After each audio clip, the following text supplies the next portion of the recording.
सोचिए, अगर करोड़ों साल पहले मिट चुके डायनासोर फिर से जिंदा हो जाएं और आप उनके बीच फंस जाएं। बस यही गलती की इंसानों ने, साइंस ने कुदरत को मात देने की कोशिश की, लेकिन नतीजा तबाही निकला। बंद दरवाजे खुल चुके हैं, शिकारी आजाद हो चुके हैं और अब बस एक ही सवाल है, कौन बचेगा? क्योंकि यहाँ हर सेकंड मौत करीब आती जा रही थी। तो तैयार हो जाइए, क्योंकि हम आपको जुरासिक पार्क की पूरी कहानी सिर्फ कुछ मिनटों में सुनाने वाले हैं, बिना टाइम वेस्ट किए। तो चलिए शुरू करते हैं इस दमदार मूवी को। कहानी की शुरुआत में हम देखते हैं कि रात के घने अंधेरे में जंगल के बीच एक हाई सिक्योरिटी पिंजरा लाया जाता है, जिसके अंदर कैद है वेलोसिरैप्टर नाम का सबसे तेज, सबसे खतरनाक शिकारी। गार्ड्स इसे जुरासिक पार्क में ट्रांसफर कर रहे थे, लेकिन जैसे ही पिंजरा खुला, मौत आजाद हो गई। वेलोसिरैप्टर ने एक गार्ड को दबोच लिया। पूरी टीम कोशिश करती रही, लेकिन शिकारी जीत गया। यही वो लम्हा था जब हमें एहसास हुआ कि डायनासोर के सामने इंसान कुछ भी नहीं है। दूसरे सीन में अब हम एक खुदाई साइट को देखते हैं, जहां वैज्ञानिक इतिहास के राज खोज रहे थे। तभी डोनाल्ड, एक सरकारी वकील, जुरासिक पार्क के मालिक जॉन से मिलने आता है। उसे शक है कि ये पार्क सुरक्षित नहीं है और इन्वेस्टर्स की मंजूरी तभी मिलेगी जब वो खुद देख ले कि यहाँ सब कुछ काबू में है। इसी खुदाई के दौरान वैज्ञानिकों को एक प्राचीन मच्छर मिलता है, लेकिन ये कोई मामूली मच्छर नहीं, इसके अंदर छिपा है जुरासिक पार्क का सबसे बड़ा राज। कहानी अब हमें डॉक्टर एलन और डॉक्टर एली की दुनिया में ले जाती है, जो डायनासोर के जीवाश्मों पर रिसर्च कर रहे हैं। वो एक खुदाई स्थल पर वेलोसिरैप्टर की हड्डियां खोजते हैं। एलन अपने स्टूडेंट्स को दिखाता है कि वेलोसिरैप्टर कितना खतरनाक शिकारी था, तेज, चतुर और पक्षियों जैसे ढांचे वाला। तभी एक हेलीकॉप्टर लैंड करता है। उड़ती धूल खुदाई को नुकसान पहुंचा सकती थी, इसलिए एलन तुरंत उसे बंद करने को कहते हैं। लेकिन अंदर जो शख्स था वो और भी बड़ा सरप्राइज था, जो जुरासिक पार्क का मालिक जॉन था। जॉन उसे कहता कि मैंने आपकी किताबें पढ़ी हैं। डॉक्टर अब एलन और एली हैरान हो गए थे, तो वो पूछते हैं, आप हमसे चाहते क्या हैं? जॉन रहस्यमयी अंदाज में जवाब देता है, मैं आपको ऐसी जगह ले जाना चाहता हूँ जो आपने कभी नहीं देखी, और अगर आप मेरे साथ चलें तो आपके अगले 3 साल की रिसर्च का पूरा खर्च मैं उठाऊंगा। इसलिए एलन और एली जाने के लिए तैयार हो जाते हैं। दूसरी तरफ जुरासिक पार्क के पीछे एक खतरनाक साजिश भी चल रही थी। डॉटसन नाम का एक सीक्रेट कंपनी का ऑनर डेनिस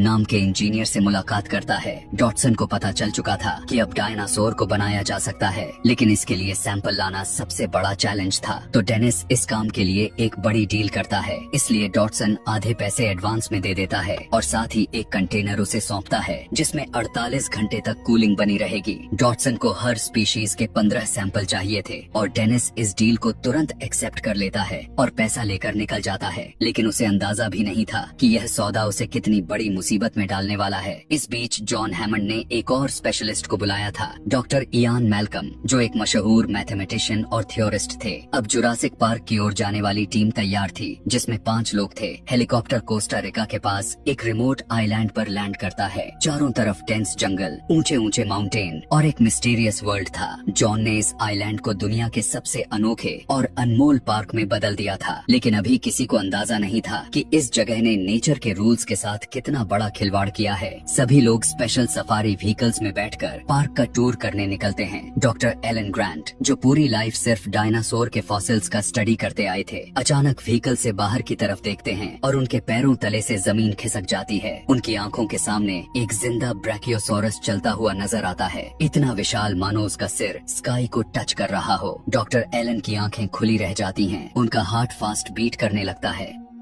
वो धीरे धीरे व्हीकल से बाहर निकलते हैं, जैसे बिलीव ही नहीं हो रहा हो कि जिसे वो हमेशा बुक्स और फॉसिल्स में खोजते रहे, वो आज उनके सामने था। डॉक्टर एली भी तेजी से बाहर आती हैं और क्वेश्चंस की लाइन लगा देती हैं। ये कैसे बना? इसकी स्पीड क्या है? ये कहां से आया? लेकिन जॉन सिर्फ एक ही जवाब देता है, वेलकम टू जुरासिक पार्क। और अब लॉयर डोनाल्ड पूरी तरह श्योर हो चुका था कि ये पार्क एक गोल्ड माइन है और इन्वेस्टर्स इसे फंड करने के लिए जरूर तैयार हो जाएंगे। तभी एलन अपनी आंखों के सामने कुछ ऐसा देखता है जिसे देखकर उसकी सोच ही बदल जाती है, क्योंकि यहाँ सिर्फ एक नहीं बल्कि कई अलग अलग स्पीशीज के डायनासोर मौजूद थे और सभी वीगन डायनासोर यानी शाकाहारी थे, जो कि किसी पर अटैक नहीं करते, सिर्फ पेड़ पौधे खाते हैं। और एलन के साथ बाकी टीम की क्यूरियोसिटी और भी बढ़ जाती है। अब टीम को म्यूजियम जैसी एक जगह ले जाया जाता है, जहाँ भारी भरकम डायनासोर के कंकाल लगे हुए थे। यहीं पर जॉन एक शो शुरू करता है, जहाँ पूरी जानकारी दी जाती है कि डायनासोर को दोबारा कैसे बनाया गया। जॉन जॉन समझाता है कि हर ब्लड ड्रॉप के अंदर हजारों लाखों डीएनए स्ट्रैंड्स का ब्लूप्रिंट होता है। जैसे इंसानों का जेनेटिक कोड होता है वैसे ही जानवरों का भी होता है। लेकिन सवाल यह था कि अगर डायनासोर लाखों साल पहले खत्म हो चुके हैं तो उनका डीएनए कहां से आया। जॉन बताता है हजारों साल पहले जब डायनासोर धरती पर राज करते थे तब भी मच्छर उनका खून चूसते थे। कुछ मच्छर पेड़ों पर जाकर बैठ जाते थे और उनके शरीर पर पेड़ की गोंद चिपक जाती थी। समय बीतता गया और वो मच्छर फॉसिल्स में बदल गए, लेकिन उनके शरीर में डायनासोर का खून आज भी मौजूद था। यही खून जॉन और उसकी साइंटिस्ट टीम ने खोज निकाला था। जब उन्होंने मच्छर के अंदर से डायनासोर का डीएनए निकाला तो उसमें कुछ सीक्वेंस गायब थे। इन गायब हिस्सों को मेंढक के डीएनए से पूरा किया गया और जब यह फुल डीएनए स्ट्रक्चर तैयार हुआ तो उसे फर्टिलाइज करके अंडे बनाए गए जिनसे नए डायनासोर पैदा हुए। अब तक एलन और बाकी टीम इस साइंस को समझ चुके थे, लेकिन उनके दिमाग में अभी भी ढेरों सवाल थे। डॉक्टर एलन जवाब ढूंढने के लिए सीधा लैब की ओर बढ़ता है और वहाँ अपने सामने एक डायनासोर को जन्म लेते हुए देखता है। तब जॉन गर्व से कहता है कि ये सारे डायनासोर मेरी आंखों के सामने पैदा हुए हैं। लेकिन एलन और एली के मन में सवाल उठता है कि अगर ये डायनासोर जिंदा हैं, तो ये खुद से क्यों नहीं बढ़ रहे हैं। तभी एक साइंटिस्ट बताता है कि हमने इनके क्रोमोसोम्स को कंट्रोल किया है। ये सारे डायनासोर फीमेल हैं और उनकी ब्रीडिंग तभी होगी जब हम चाहेंगे, यानी इनकी आबादी पर पूरा नियंत्रण सिर्फ साइंटिस्ट्स के पास है। लेकिन डॉक्टर मेलकम इसका विरोध करते हैं और कहते हैं प्रकृति को कंट्रोल करना मुमकिन नहीं है, ये सीधे कुदरत से खिलवाड़ है। इसके बाद जॉन अपने मेहमानों को एक भारी भरकम पिंजरे के पास ले जाता है। यहीं पर रॉबर्ट नाम का गार्ड उन्हें एक बेहद खतरनाक शिकारी वेलोसिरैप्टर के बारे में बताता है। ये सबसे खतरनाक डायनासोर हैं। जैसे जैसे ये बड़े होते हैं उतने ही ज्यादा घातक और होशियार बनते जाते हैं। ये लगातार पिंजरे की बिजली वाली बार टेस्ट करते हैं, यहाँ तक कि वो जानते हैं कहाँ करंट है और कहाँ नहीं है। यानी ये बस ताक में रहते हैं कि कब हमला किया जाए। अब सीन शिफ्ट होता है डिनर टेबल पर, जहाँ जॉन को उम्मीद थी कि सभी उसके इन्वेंशन से प्रभावित होंगे, लेकिन ऐसा नहीं हुआ। लॉयर डोनाल्ड तो काफी इम्प्रेस था, लेकिन डॉक्टर मेलकम ने साफ इनकार कर दिया कि कुदरत से छेड़छाड़ करना खतरनाक है। और साथ में डॉक्टर एली भी सहमति जताती हैं कि ये जानवर 6 साल पुराने हैं। अगर इन्हें आज की दुनिया में लाया गया तो ये किस तरह रिएक्ट करेंगे ये कोई नहीं जानता। डॉक्टर एलन का कहना था लुप्त हो चुकी प्रजातियों को वापस लाना कोई छोटी बात नहीं, इसलिए इसका नतीजा समझे बिना मैं कुछ नहीं कह सकता। अब जॉन अपने ग्रैंड चिल्ड्रन टिम और लेक्स को भी पार्क दिखाने बुलाता है। टिम और लेक्स डायनासोर के बड़े फैन थे। उन्होंने एलन और एली की किताबें भी पढ़ी थीं, लेकिन एलन को बच्चे पसंद नहीं थे और टिम तो उसके पीछे ही पड़ गया, जिससे एलन थोड़ा परेशान हो गया। अब सभी ऑटो ड्राइव इलेक्ट्रिक कारों में बैठकर टूर पर निकलते हैं और जॉन वहीं रुककर सिस्टम मॉनिटर करता है, क्योंकि उसे पहले से खबर थी कि रात में तूफान आने वाला है। टूर के दौरान टीरेक्स के पिंजरे के पास गाड़ियाँ रुकती हैं, लेकिन टीरेक्स बाहर नहीं आता। उसे बाहर निकालने के लिए बकरा रखा जाता है,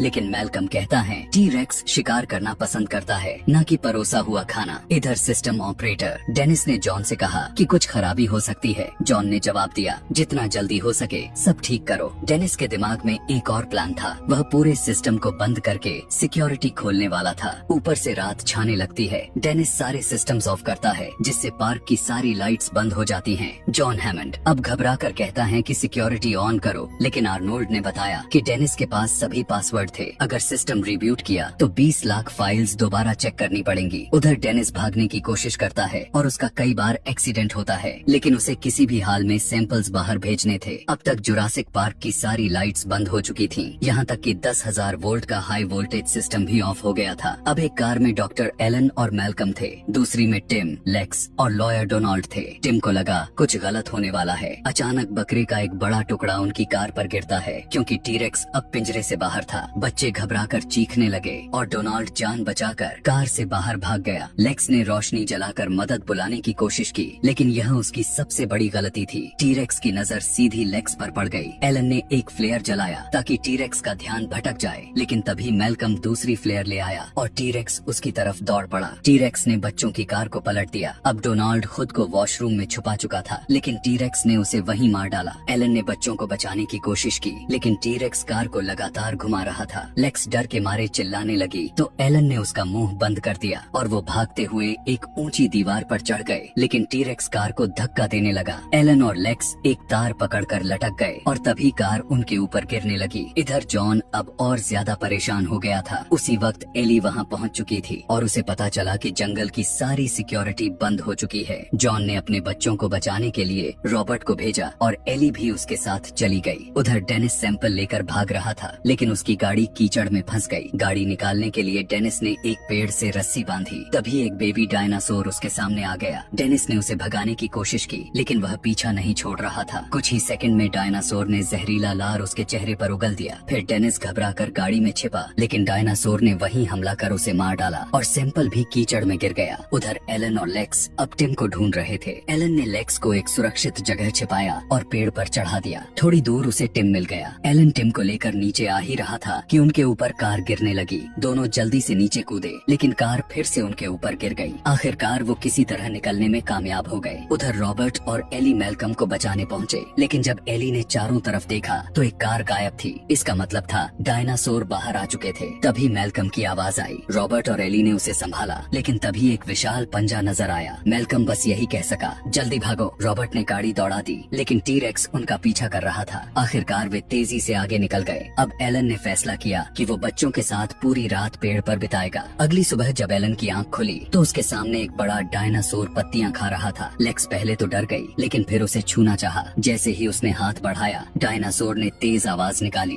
और लेक्स पूरी तरह भीग गई। एलन ने बच्चों को आगे बढ़ने को कहा, लेकिन तभी उसने एक खतरनाक चीज देखी, जो थे डायनासोर के अंडे, जिनमें से नए डायनासोर निकल रहे थे। अब टीम और लेक्स हैरान थे, क्योंकि यहाँ सभी डायनासोर फीमेल थी। तो फिर ये अंडे कैसे आए? एलन ने बताया कि इन डायनासोर को मेंढक के कुछ क्रोमोसोम्स दिए गए थे। कुछ अफ्रीकी मेंढक अपना जेंडर बदल सकते हैं, और अब यही इन डायनासोर के साथ भी हो रहा था। मतलब वो अब खुद अपनी प्रजाति बढ़ा सकते हैं। दूसरी तरफ जॉन, एली, रॉबर्ट और आर्नोल्ड सिस्टम बंद करके उसे रिब्यूट करने की योजना बना रहे थे। आखिरकार आर्नोल्ड ने सारे स्विच बंद कर दिए, लेकिन अब सिस्टम फिर से ऑन करने के लिए उन्हें दूसरे कंट्रोल रूम जाना था। उधर एलन, लेक्स और टिम एक बड़े मैदान में पहुंचे, जहां डायनासोर दौड़ रहे थे।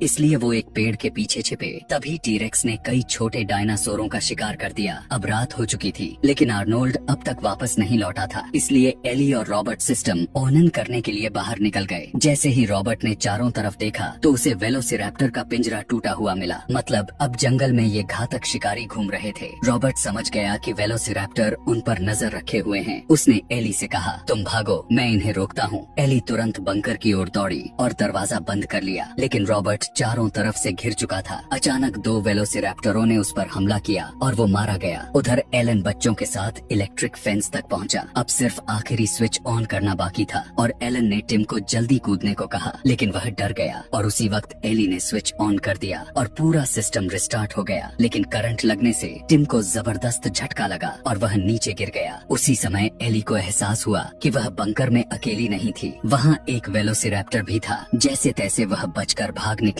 और एलन ने भी किसी तरह टिम को होश में लाया और बच्चों को रेस्टोरेंट तक ले गया। फिर बच्चों ने खाना शुरू किया। उधर एली भी एलन को मिल गई, लेकिन तभी रेस्टोरेंट में टीम और लेक्स के पास वेलोसिरैप्टर आ जाते हैं। दोनों भागकर किचन में छिप जाते हैं, जहां रैप्टर उनका पीछा करते हुए अंदर घुस आते हैं। लेक्स रैप्टर का ध्यान भटकाती है, लेकिन टिम फंस जाता है। आखिरी पल में लेक्स फिर से रैप्टर का ध्यान हटाती है और दोनों किसी तरह किचन से बाहर निकलते हैं। बाहर निकलते ही एलन और एली उन्हें मिल जाते हैं और वो जल्दी से कंट्रोल रूम की ओर बढ़ते हैं। अब तक सिक्योरिटी सिस्टम पूरी तरह ऑन नहीं हुआ था और दरवाजे अभी भी खुले थे। इन्हें लॉक करने के लिए पूरा सिस्टम रीलोड करना जरूरी था। तो एलन और एली दरवाजे रोकने की कोशिश करते हैं, जबकि लेक्स कंप्यूटर पर फाइल्स खोजती है। आखिरकार उसे सिक्योरिटी प्रोग्राम मिल जाता है और जैसे ही वह इसे ऑन करती है, सारे दरवाजे लॉक हो जाते हैं। अब वो जॉन को कॉल कर सकते थे, यानी बचने की उम्मीद थी। लेकिन तभी एक वेलोसिरैप्टर खिड़की तोड़कर अंदर आ जाता है। अब उनके पास बस एक ही रास्ता था, तो वो वेंटिलेशन से भागने की कोशिश करते हैं। लेकिन तभी वेलोसिरैप्टर उनका पीछा करते हुए ऊपर चढ़ने लगता है। लेक्स गिरने ही वाली थी, लेकिन एलन उसे पकड़कर ऊपर खींच लेता है। आखिरकार वो सभी म्यूजियम हॉल में पहुंचते हैं, जहां वेलोसिरैप्टर ने उन्हें चारों तरफ से घेर लिया था। अब कोई भी बचने का रास्ता नहीं था। तभी टीरेक्स जोरदार दहाड़ के साथ अंदर आती है और सीधे वो रैप्टर्स पर हमला कर देती है। एलन, एली और बच्चे इस मौके का फायदा उठाकर वहाँ से भाग निकलते हैं। बाहर निकलते ही जॉन और मेलकम जीप में मिल जाते हैं तभी चॉपर भी आ जाता है और वो सभी उसमें बैठकर वहाँ से निकल जाते हैं। अब जॉन का जिंदगी भर का सपना चकनाचूर हो चुका था। एलन ने जॉन की ओर देखा और ठंडी आवाज में कहा, इस पार्क को हमेशा के लिए बंद कर देना ही सही होगा। लेकिन जॉन ने उसे कोई जवाब नहीं दिया। जॉन की आंखों में हार का दर्द साफ दिख रहा था और वो खिड़की से अपनी जिंदगी की सबसे बड़ी असफलता को देख रहा था। एक ऐसा सपना जिसे उसने खुद ही बर्बाद होते देखा। और इसी के साथ ये मूवी यहीं पर खत्म हो जाती है। तो दोस्तों, क्या आपको लगता है कि यह कहानी यहीं खत्म हो गई है? अगर आप ऐसा सोच रहे हो तो आप गलत हो सकते हो, लेकिन अब सवाल ये है कि क्या डायनासोर खत्म हो चुके हैं या उन्होंने इंसानों की दुनिया में जगह बना ली है? इसका जवाब मिलेगा जुरासिक पार्क के दूसरे पार्ट में। इसलिए अगर आप इस सीरीज का अगला पार्ट मिस नहीं करना चाहते हो तो अभी चैनल को सब्सक्राइब कर लो, क्योंकि अगली बार डर और भी बड़ा होगा और शिकारी सिर्फ जंगल में नहीं होंगे।